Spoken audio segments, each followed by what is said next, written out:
Okay, hello and welcome to Farm Tour Friday. I hope you can hear me. So I ran into a few technical difficulties in the last couple weeks. I've really been trying to stay up to date with the Farm Tour Fridays, but I found out that my cell phone data plan does not allow for me to do Facebook Lives really. And I'm not going to upgrade my plan, so my plan is to actually upload these to YouTube from now on and then just share the new YouTube video. So, few technical difficulties. Then today I decided to pre-record my videos and my iPhone storage is full. So I'm using my old camcorder from back when I was in high school, which was in 2000, between 2007 and 2010. So the video quality is probably not going to be that great. But I've had some really good feedback. Had a lot of you guys say that you've been enjoying things, so I thought I would keep up with it. Welcome to Farm Tour Friday. Happy Easter weekend on Sunday. I just wanted to kind of update you on a few things that are going on around the farm. First of all, we got a new cooler, which is behind us. It's actually older than our last cooler, so this will be fun, but our cooler ended up not working. We can't find parts for it, basically. But as a flower farmer, it's really important to have a cooler during the season. I don't keep my flowers that long because, I'm harvesting them in the field and then hopefully getting them into your hands right away.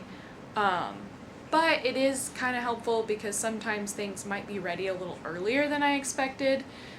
So I can hold on to them for a little bit longer, and there's some crops like tulips and peonies that can store in the cooler for a really long time. So I can hold tulips over until Mother's Day if I'd like. Or peonies can actually be stored dry in the cooler for several months. Actually, I think up to 3 months. So having a cooler really helps you as a flower farmer extend the time, your selling period, right? And then especially in the heat of the summer, it can be so hot, and it can be so hot in my garage. It's just not ideal to, even if I harvest the flowers in the cool morning, but maybe I'm not making bouquets till the next day or something like that. It's really important that I keep things cool, so that's why having a cooler is also nice as well. I don't need it to be as cold, in the 40s is great for me. I don't need it to be below that.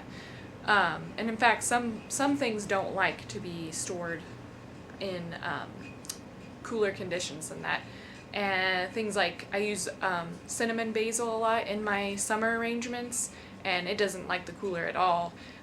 Zinnias don't really like the cooler. And some people say sunflowers, but I like to hold the sunflowers in the cooler a little bit. But again, my cooler is not as cold as other coolers. So there's a whole science to it, actually. But, so yes, new cooler. We have to fix a couple things on it, like the doors. We don't have the screws for the doors, and we'll probably have to rig up some shelving. But other than that, hopefully it works for us. Now we got to figure out what to do with our other cooler over here. But hopefully we get that going.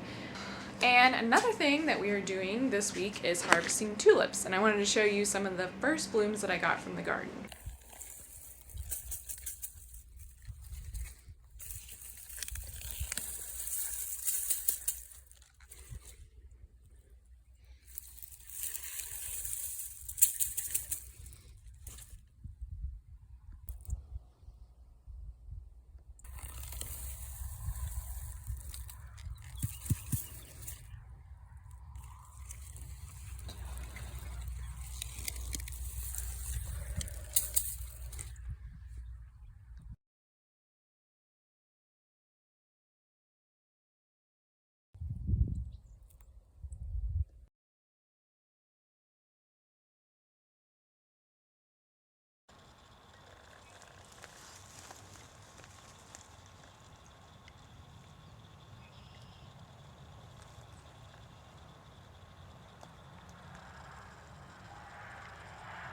And here we have the rest of our roses for sale.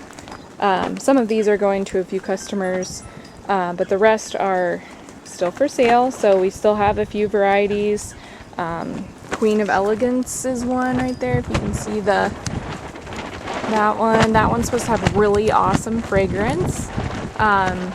Celestial Night is one that's got such a really cool, it's more of like a purpley color. And we'll talk about more of those, but those are still available, and you can see they're all getting ready to leaf out. So I don't know if you can see that right there. Yeah, they're really starting to take off. I'm really eager for them to get going. I'm ready to see some growth, and we are seeing some, so that's awesome. A couple of these roses here are ones that I'm adding to my own collection. So these ones that have more leaves, they actually came from a nursery in Oklahoma. And these two are David Austin roses, which are an English rose. So they are much more full and cupped and round looking. They're bred by a man named David Austin, who kind of is like revolutionary in he really bred he was trying to bring back the old garden rose look, along with the modern disease resistance. So these are two varieties that are out of plant patent now. So I'm really excited to see how they perform in my own garden. And then this one is called Highway 290 Pink Buttons. It's a miniature rose. I purchased it and then I didn't realize till later that it's actually not hardy to our zone. It's hardy to a zone below, like zone 7, and we're in zone 6. So I'm probably going to keep this one in a pot, which is good because it's a miniature rose anyways. And I'm going to probably just take it in and out in the winter if I need to. It may survive, especially if I keep it in the tunnel. It may be fine. We'll see how it goes.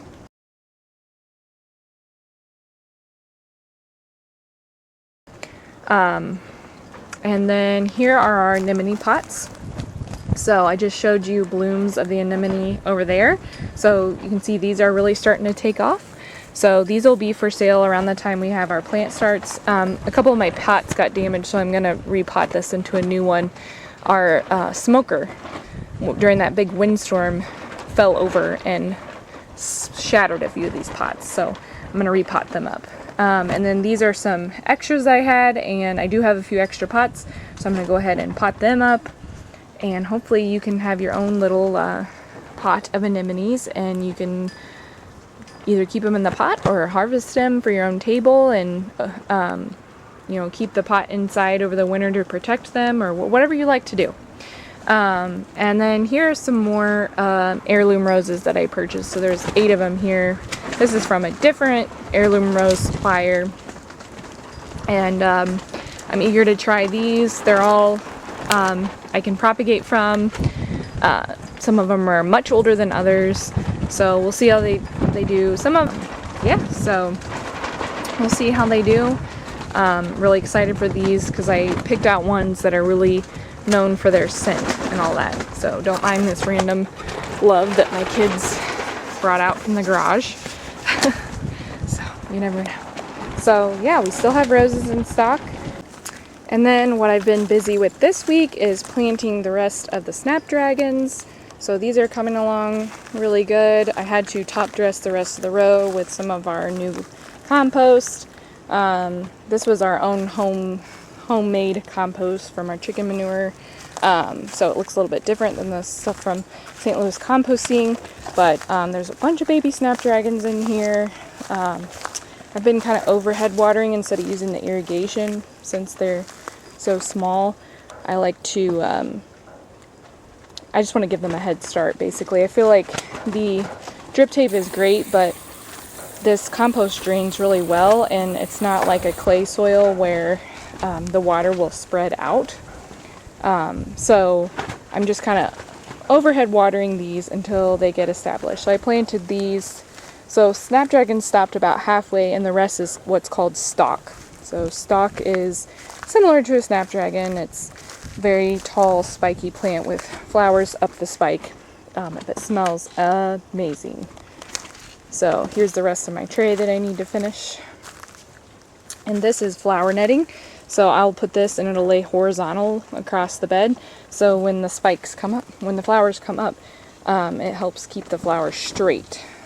Instead of, because sometimes they'll bend, you know, and the wind might knock them over and all that stuff. So flower netting is a must for some of those crops that are much taller. They're definitely more successful at that.